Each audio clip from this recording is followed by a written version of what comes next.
Next one we're going to be talking about is typography. We'll be talking about typography well later on. We'll be talking about it, psychology of fonts, how to use fonts, and everything. So, but let's just do a little bit on typography here because it's also an element. Imagine a design without text. It's not a design. It's just an art. You understand? So if you have a whole background and a whole lot of things on a design and there's no actual text on it, what are you communicating? Yeah. So without a background, without a text, a design is just an art. A design is just an art. If there is no text on it, what are you communicating? So, or let me say, a graphic design is just an art. So we have digital art also. Those ones they don't require text.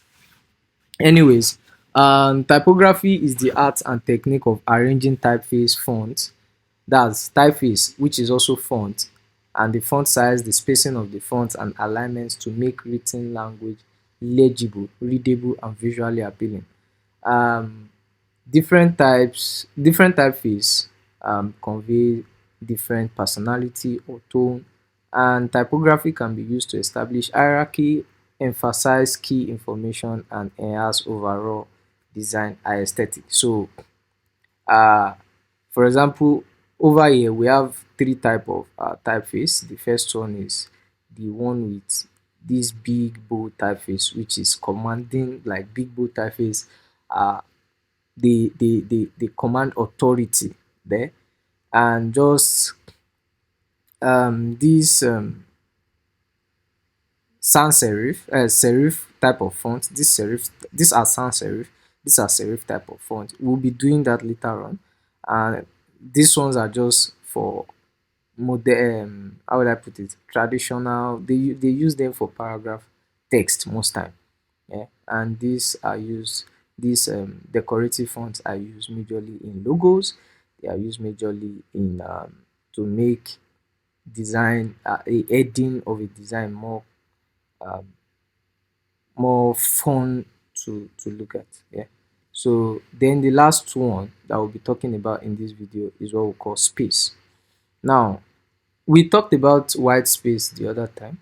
We talked about white space, and you can also liken it to it. You can also liken it to it because without space in your design, the design is rubbish.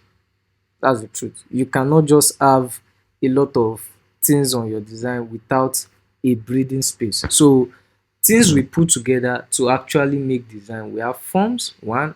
Then secondly, we have lines, we have shapes, we have um, space, then we have